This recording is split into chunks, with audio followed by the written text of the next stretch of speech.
मीरपुर नाम के शहर में तेजस अपनी पत्नी नीरू के साथ रहता था।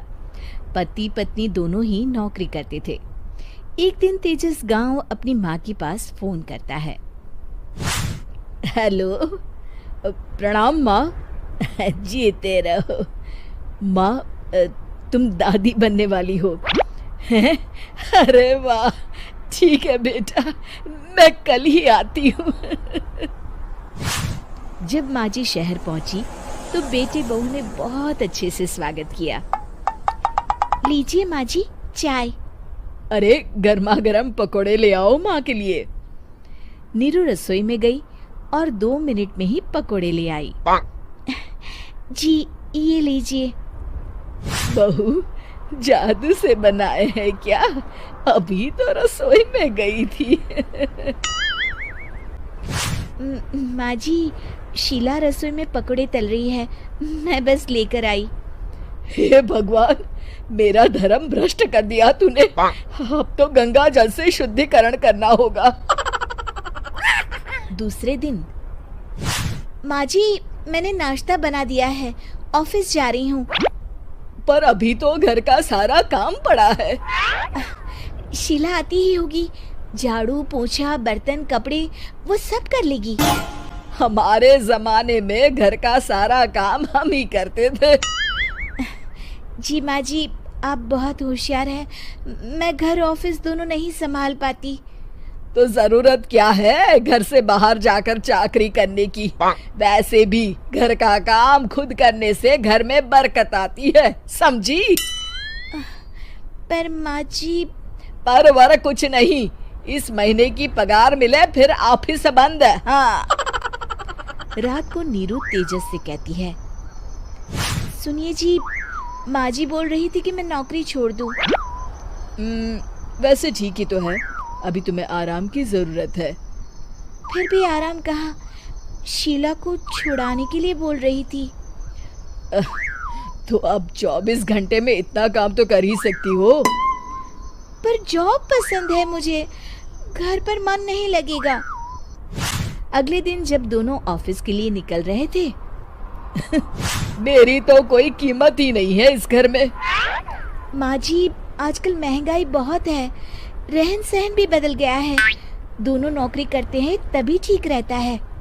अच्छा, तू कहना क्या चाहती है? मेरा बेटा तुझे बिठा के खिला नहीं सकता?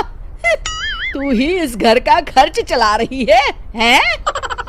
नहीं माँ जी, मेरा वो मतलब नहीं था। मतलब खूब समझती हूँ, ये बाल धूप में सफेद नहीं किए मैंने। हाँ।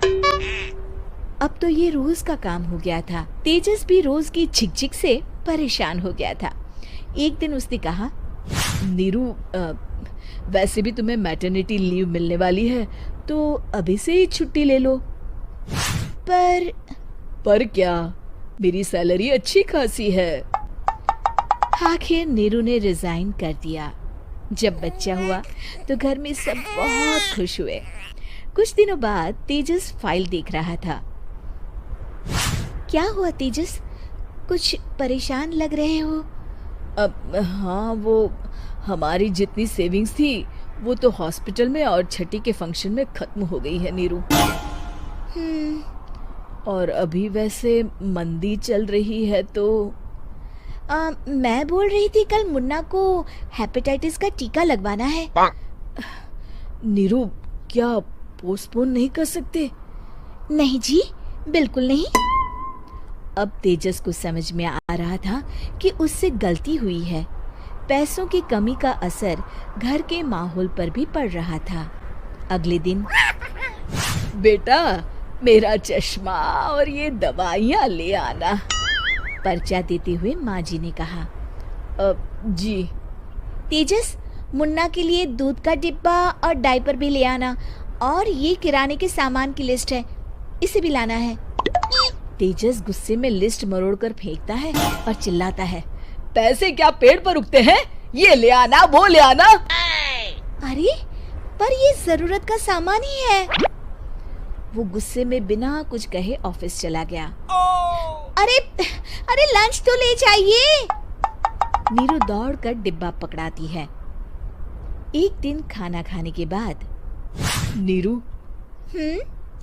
अब तो मुन्ना कुछ बड़ा हो गया, तो अब तुम वापस ज्वाइन कर लो ना जॉब। पर इस रिसेशन में जॉब मिलना बहुत मुश्किल है। ट्राई तो करो। फिर मुन्ना, माँ जी है ना, और एक फुल टाइम मेड भी लगा लेंगे। पर माँ जी, उन्हें तो पसंद नहीं। तभी माँ जी वहाँ आ जाती है और प्यार से नीरू के सर पर हाथ फेरते हुए बोलती है, अब मेरी समझ में आ गया बहू, पहले के और अब के समय में अंतर है। तुम काम शुरू करो, मुन्ना की जिम्मेदारी मेरी। मेरी प्यारी माँ जी। ये कहकर नीरू उनके गले लग गई। शिक्षा, परिवर्तन संसार का नियम है, हमें भी समय के साथ चलना चाहिए। उम्मीद है कि आपको हमारी ये कहानी पसंद आई होगी। कृपया हमारे चैनल को सब्सक्राइब करें और सभी अपडेट्स के लिए बेल आइकन जरूर क्लिक करें। और हाँ, वीडियो लाइक और शेयर करना मत भूलिएगा। Bye bye.